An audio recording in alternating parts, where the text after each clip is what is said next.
एक और कंट्रोवर्सी भी है, एक परसेप्शन इशू भी है ओशो के साथ। जब भी किसी नए इंसान के साथ ओशो को इंट्रोड्यूस किया जाता है और ये बताया जाता है कि उनके पास इतनी रोल्स रॉयस थी, नंबर फ्लोट किया जाता है कि 90 थी, 120 थी और वो महँगी घड़ियाँ जो एकदम ब्रांडेड घड़ियाँ उनके शौकीन थे। तो एक आम इंसान का दिमाग उस परसेप्शन से बाहर नहीं निकल पाता कि एक साधु या एक योगी, एक सत्य की तलाश में निकला इंसान इन सब चीज़ों ये जो उपभोग की वस्तुएँ हैं, इनके प्रति इतनी आसक्ति कैसे रख सकता है? अट्रैक्ट कैसे हो सकता है? और उसका जवाब भी कई प्रवचनों में उन्होंने दिया। तो आप थोड़ा-सा बताइए कि ये जो आसक्ति कहाँ रखी भाई? आसक्ति का मतलब होता है हमारे भीतर अटैचमेंट है, लगाव है, पकड़ है, ठीक है? ओशो के अंदर आपने पकड़ कब देखी? हुँ, वो सैकड़ों रोल्स रॉयस को लौट के कभी उन्होंने पलट के देखा क्या? वो हज़ारों घड़ियों को जो छोड़ आए, कभी पलट के देखा? कभी उसकी चर्चा की दोबारा उन्होंने? आसक्ति होती तो उनके मन में वो वाली बात आती दोबारा, कभी नहीं आई। मगर 90 पकड़ तो नहीं है। मगर 90 हाँ, कार मैं क्यों उन्होंने किया वो भी बता हाँ, रहा वो हूँ। जानना चाह हमारे मन में जो साधु की धारणा बैठ गई, ओशो उस धारणा को तोड़ना चाहते थे। हमारे मन में बैठा है कि भिक्षाटन करने आएगा, भिक्षा पात्र उसके हाथ में होगा, फटे-टूटे कपड़े पहने होगा और हमसे भीख माँगेगा। हम साधु को ऐसा मानते हैं, ऐसे ही हम फ़कीरों को मानते हैं, सब जगह यही प्रचलन है सब धर्मों में। ख़ासकर बुद्ध और महावीर के बाद, आदि शंकराचार्य के बाद, हुँ, इस देश में ये 3 बड़े धर्म हुए थे। हुँ, इन तीनों धर्मों ने त्याग तपस्या सिखाई, घर परिवार को छोड़ दो, आजीविका उपार्जन छोड़ दो, भिक्षाटन करके अपना पेट भरो। हुँ, ओशो जब पूरी दूसरी धारणा दे रहे हैं, उसमें भिक्षाटन तो कहीं नहीं आता। वो तो अमीरी और समृद्धि सिखा रहे हैं, वो त्याग तपस्या की बात ही नहीं कर रहे हैं। तो उनके साथ तो ये चीज़ फिट ही नहीं होती। वो तो कह रहे हैं पूर्ण सुख सुविधा में रहते हुए तुम ध्यानस्थ हो सकते हो, समाधिस्थ हो सकते हो। उनकी फ़िलॉसफ़ी तो कहलाती झोरबा दी बुद्धा। झोरबा जहाँ पे संसार का प्रतीक है, समृद्धि का प्रतीक है और बुद्ध जहाँ अध्यात्म के आत्मज्ञान के प्रतीक हैं, इन दोनों का कॉम्बिनेशन। इस कॉम्बिनेशन में तो बहुत सी नई चीज़ें आएँगी। वो तो ध्यान और विज्ञान का समन्वय, पूरब और पश्चिम का मिलन करा रहे हैं। हुँ, तो इसमें हम वो पुरानी धारणा क्यों ला रहे हैं कि ओशो भीख माँगते हमारे घर में आएँगे भिक्षाटन के लिए? कि फटे पुराने कपड़े पहने होंगे, गरीबी से रह रहे होंगे, झाड़ के नीचे बैठे होंगे कुटिया में, तो महल में रहेंगे, क्यों नहीं रहेंगे? वो एक दूसरी धारणा दे रहे हैं, अतीत से totally disconnected. He is something totally new जो आज तक कभी नहीं हुआ। हाँ, आज तक संसारवादी रहे हैं दुनिया में, आज तक अध्यात्मवादी भी रहे हैं दुनिया में, लेकिन इन दोनों का कॉम्बिनेशन कभी नहीं रहा। तो जब हम वो ओशो एक नई चीज़ दे रहे हैं, तो उसके प्रतीक, उसके आदर्श भी नए होंगे। तो पहले तो उन्हीं को सिद्ध करके बताना पड़ेगा कि सारे उपभोगों की वस्तुओं में रहते हुए भी क्या आप अनासक्त रह सकते हैं? उन्होंने करके दिखाया रह सकते हैं। जब वो वैराग्य सिखा ही नहीं रहे हैं, त्याग सिखा ही नहीं रहे हैं, तो हम पुरानी धारणा लेके उन पे क्वेश्चन क्यों उठाते हैं कि कैसे साधु? वो कहाँ कह रहा है कि मुझे साधु कहो भाई? वो तो कह ही नहीं रहे। वो तो उस परंपरा के विरोध में है। हर व्यक्ति अपनी आजीविका उपार्जन करे, हर व्यक्ति सुख समृद्धि से रहे। क्या आपको लगता है कि इस वजह से जो ये जो फ़िलॉसफ़ी है कि आप समृद्धि में ही सब कुछ पा सकते हैं नहीं, ये नहीं कह रहा हूँ, देख आप बात नहीं, को बदलिए नहीं। नहीं मैं वो समझाने की कोशिश कर सकता हूँ, हो सकता है मेरे शब्द इधर-उधर हुँ, हो जाएँ। ओशो ये कह रहे हैं कि आप अमीर होंगे, समृद्ध होंगे, तभी आप वो स्थिति पा पाएँगे ईश्वर से कनेक्ट करने की। क्योंकि मुझे मुझे हाँ, कहने आप दीजिए, प्लीज़ ठीक है? आप कहिए। हमारी हायरार्की की एक नीड्स है, आपने मैस्लो का सिद्धांत पढ़ा होगा, है ना? हुँ, सबसे हमारी बुनियादी ज़रूरत क्या है? रोटी, कपड़ा, मकान। सबको पता है, बेसिक हमको सबसे पहले वो चाहिए। पेट भर जाए, स्तन ढक जाए, अब सेक्स की ज़रूरत आती है, गृहस्थी की ज़रूरत आती है, परिवार की ज़रूरत आती है, वो भी हमारी ज़रूरत है, बेसिक्स हैं, है ना? ये जानवरों की भी ज़रूरत है, उनको भी पेट भरना है, उनको भी संतान उत्पन्न करनी है। इसमें कोई मनुष्यता की गरिमा नहीं है। अब इसके आगे अब मनुष्यता की गरिमा वाली चीज़ आती हैं, हमारे भीतर एक प्रेम करने वाला हृदय भी है, हम फ्रेंडशिप भी चाहते हैं, हम एक समाज का हिस्सा होना चाहते हैं, हम किसी संस्था के अंग होना चाहते हैं, हुँ, हम कनेक्टेड फ़ील करना चाहते हैं, अकेले हो नहीं होना चाहते। हमारे अंदर एक भावना है कि मैं किसी का हूँ, कोई मेरा भी हो, ये प्रेम की भावना है। हुँ, यहाँ से मनुष्यता की शुरुआत होती है है ना?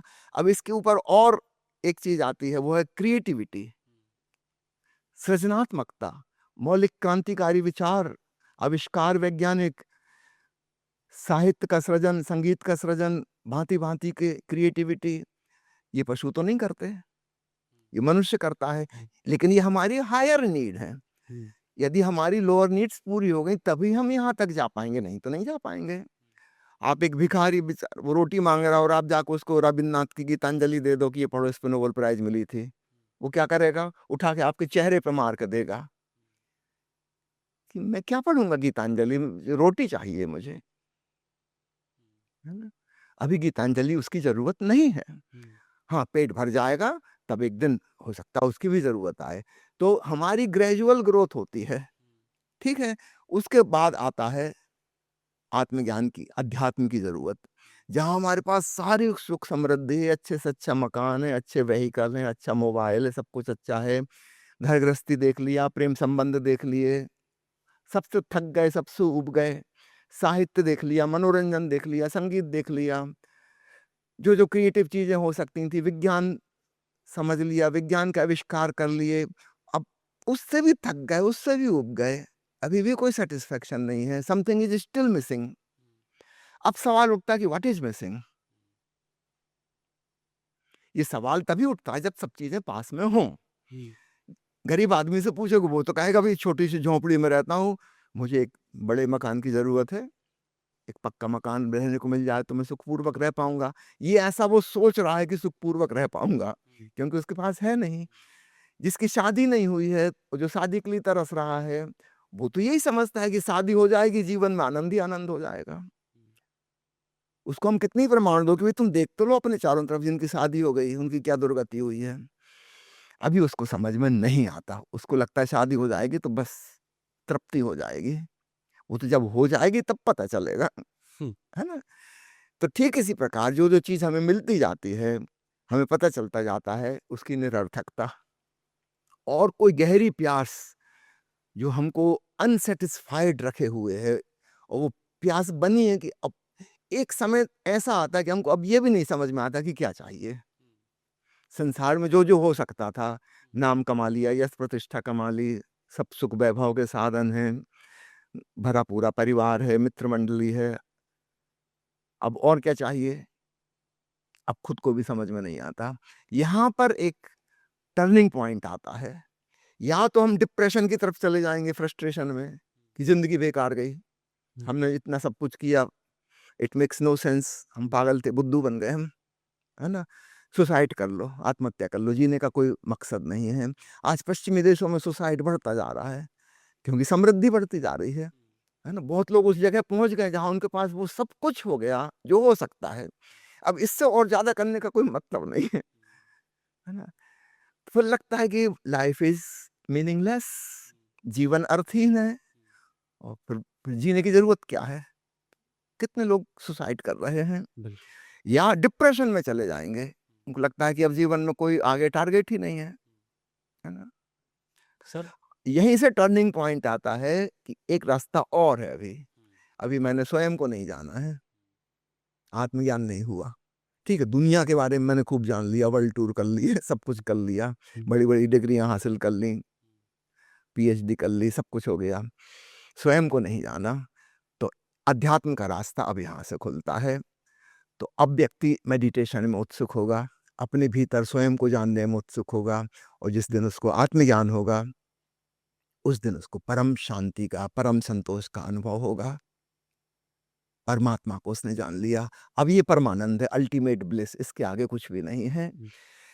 लेकिन यह कब हुई घटना? जब बाकी की सब चीज़ें हो चुकी थीं। तो ये जो एक सीढ़ी है, हायरार्की ऑफ नीड्स, है ना? नीचे फिजियोलॉजिकल नीड्स हैं, सेक्सुअल नीड्स हैं, फिर इमोशनल नीड्स हैं, सेफ्टी सिक्योरिटी नीड्स हैं, उसके ऊपर अब फिर मन की ज़रूरतें शुरू हुईं। नीचे वाली तो सब शरीर की थीं। मन की ज़रूरतें हैं, मनोरंजन चाहिए, साहित्य चाहिए, संगीत चाहिए, फ्रेंडशिप चाहिए, बहुत कुछ चाहिए।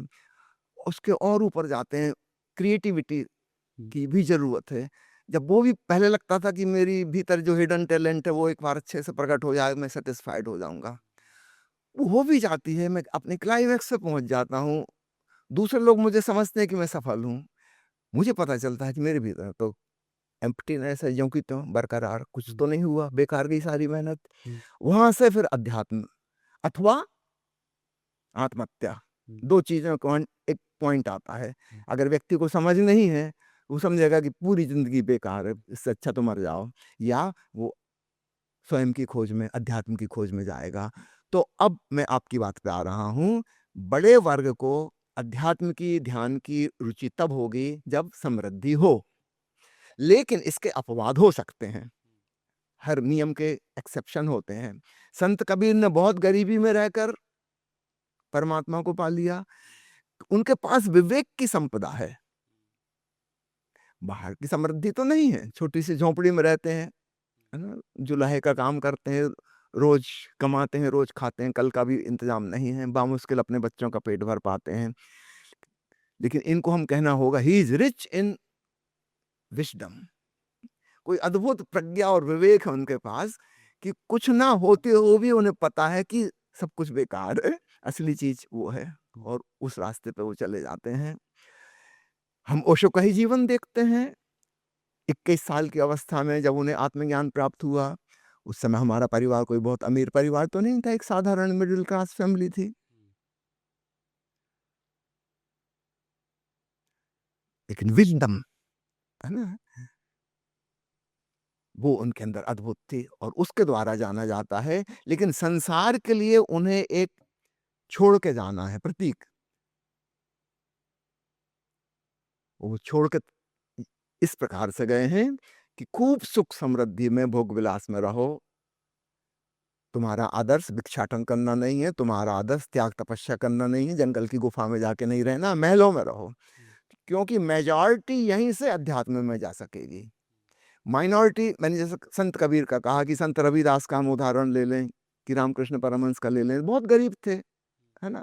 बहुत गरीब थे, लेकिन वो कहीं दूसरे मामले में रिच थे वो। लेकिन आम आदमी तो इतना रिच नहीं है विजडम में, वो तो अपने अनुभव से सीखता है। उन्होंने बिना अनुभव किए अनुमान दूसरों को देख के पता लगा लिया। कबीर ने देखा होगा कि यहाँ के जो राजा हैं, वो भी तृप्त नहीं है, उनको भी संतोष नहीं हुआ, इसका मतलब राजपाट व्यर्थ है। दूसरे को देख के सीख गए। तो बहुत विवेक चाहिए इसके लिए। आम आदमी तो अपने अनुभव से भी नहीं सीखता। अभी एक आदमी से मुलाकात हुई मेरी, जिनकी 4 तलाक हो चुके हैं और अब भी 5वीं स्त्री की तलाश में है। ये कितना इडियट है आदमी, वो अपने अनुभव से भी नहीं सीखता, तो कब सीखोगे फिर कि स्त्री से तृप्ति नहीं मिल सकती? कभी तो अकल आनी चाहिए ना। हुँ।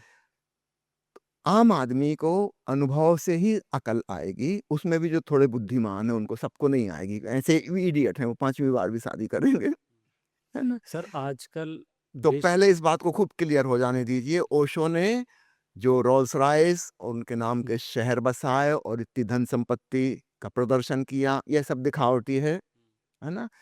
केवल एक प्रतीक छोड़ जाने के लिए कि उनके पीछे वो भीख मांगने वाले साधुओं की परंपरा ना हो। हुँ।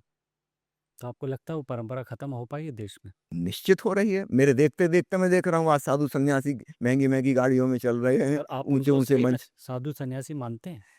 हैं कि नहीं, कम से कम वो परंपरा तो छूट गई ना, अब भीख माँगने तो नहीं आ रहे वो आपके घर, है ना? आलीशान घर में वो भी रह रहे हैं। एक बहुत बड़ी परंपरा को तोड़ा है ओशो ने। ही हैज़ डन ए बड़ी क्रांति अध्यात्म के जगत में, है ना? पहले कभी हम सोच भी नहीं सकते थे, आज से ओशो के पहले, पूर्व ओशो में आप सोचिए, कोई साधु कार चला रहा हो, असंभव था सोचना।